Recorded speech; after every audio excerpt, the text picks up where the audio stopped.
Bom, o movimento, né, esse primeiro projeto do vereador Álvaro Abílio, aqui de Carapicuíba, ele fala sobre a escola sem partido. Então, a gente precisa lembrar da onde surgiu esse movimento da escola sem partido.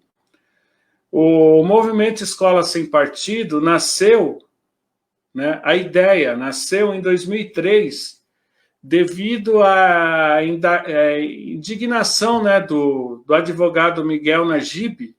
Ele relata que numa tarde de setembro, né, daquele mesmo ano, 2003, sua filha chegou da escola dizendo que o professor de história havia comparado Che Guevara a São Francisco de Assis, né?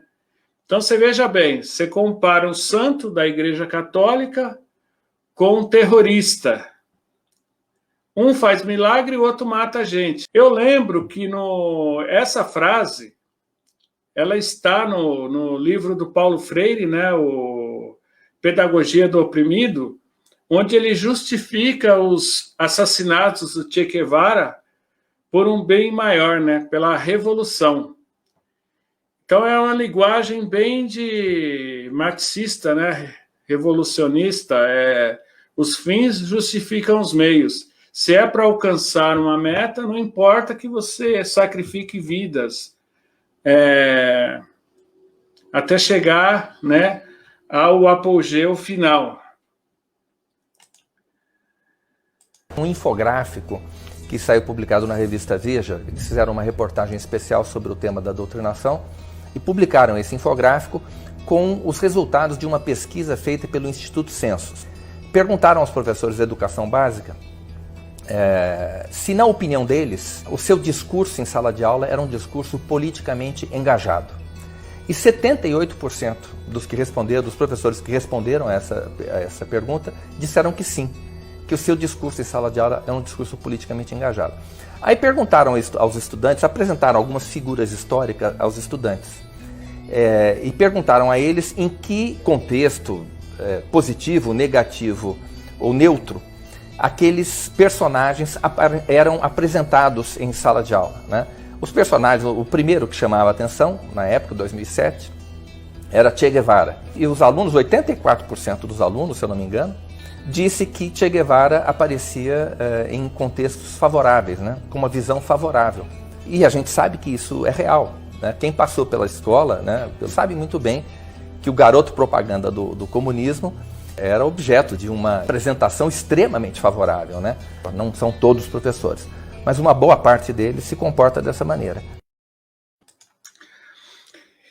Então, indagado, né, o doutor Najib escreveu uma carta aberta a esse professor, né?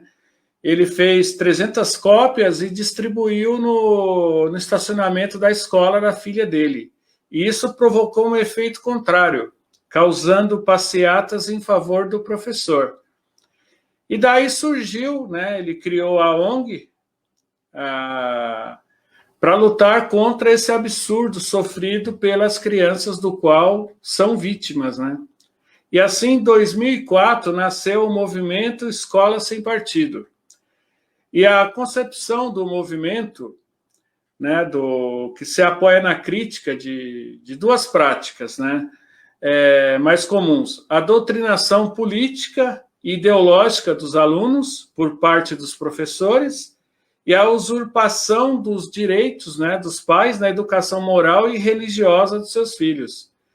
E são muito comuns professores marxistas e ateus, por exemplo, né, expor sua visão de mundo na sala diante de alunos cujas famílias praticam a religião e acreditam em Deus.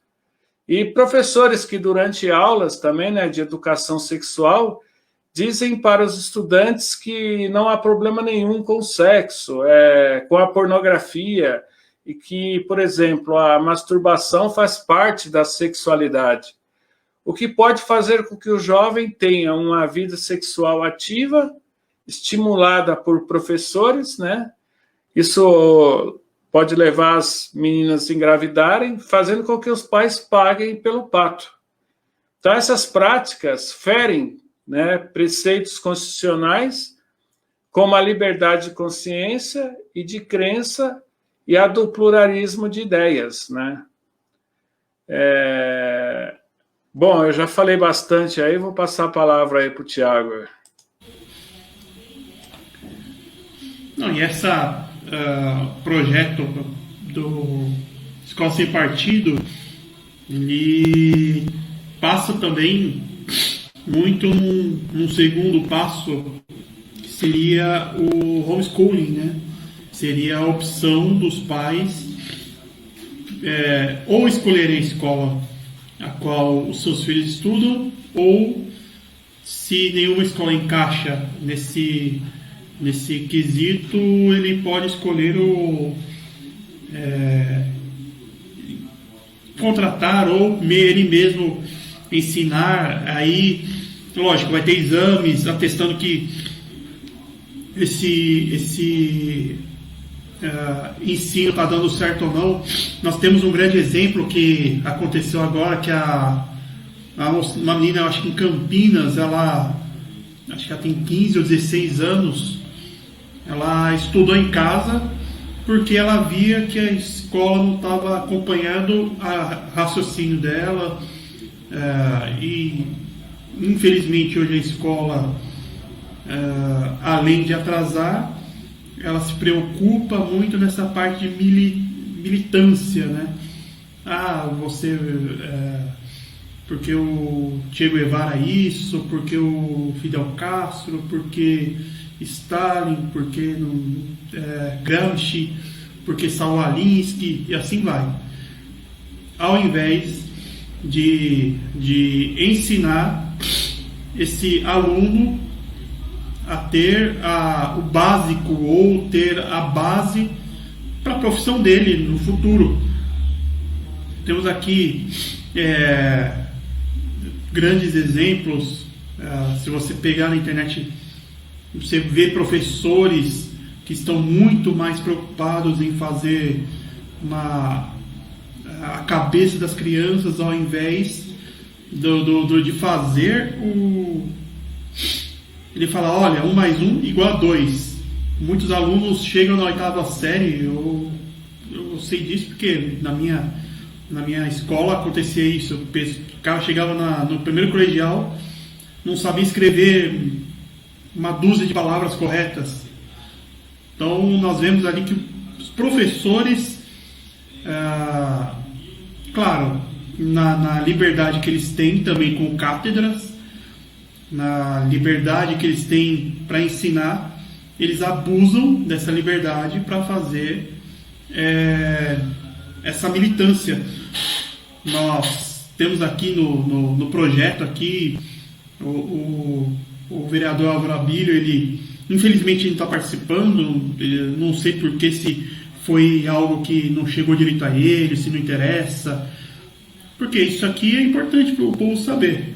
E é um projeto muito bem feito. Provavelmente ele copiou, eu acho que ipsis literis, o próprio projeto do Miguel Najib, que ele enviou.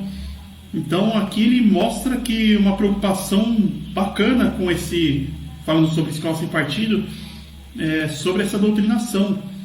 O aluno tem a audiência cativa desse professor. Se eu não me engano, nos Estados Unidos, eu acho que na Flórida, eles liberaram a gravação sem autorização do professor, e para evitar esse tipo de doutrinação, esse tipo de militância dentro da escola. E aqui é proibido pelo direito do cátedra de ter a sua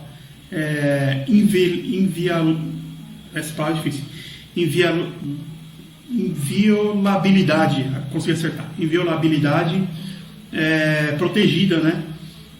E eles abusam dessa inviolabilidade para ensinar, na verdade, ao invés de ensinar, né, na verdade, educar o aluno na doutrina que ele acha correto. E isso não pode acontecer.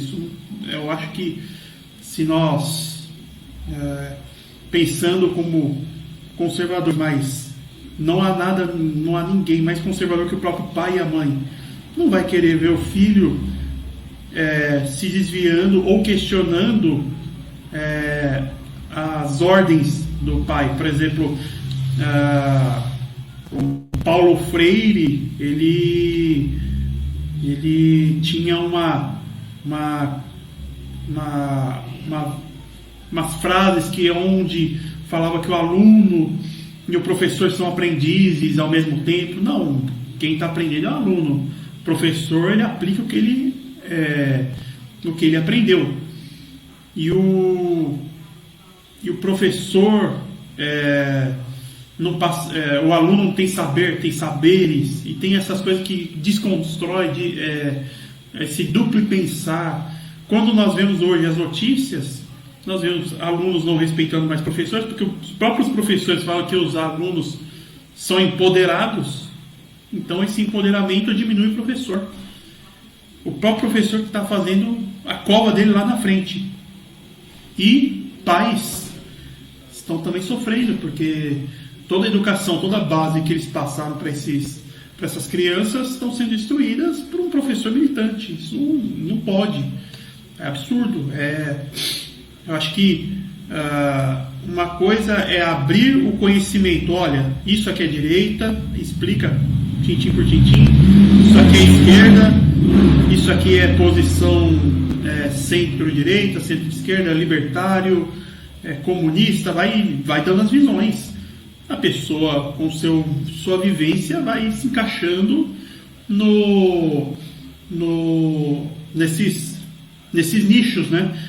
Eu dou um exemplo. Toda vez que alguém fala assim, não, eu sou contra a escola sem partido porque isso é uma perseguição aos professores, a pessoa normalmente é petista. Eu falo assim, tá bom, eu imagino que você votou no PT. Beleza, respeito. Imagine se fosse um professor bolsominion, eu já uso esse termo, bolsominion, que vai lá e começa a passar os valores dele para o seu filho. Você ia gostar de ser questionado? Ele não, é só isso que é o projeto dá liberdade para o professor ensinar, mas não dá liberdade para ele doutrinar.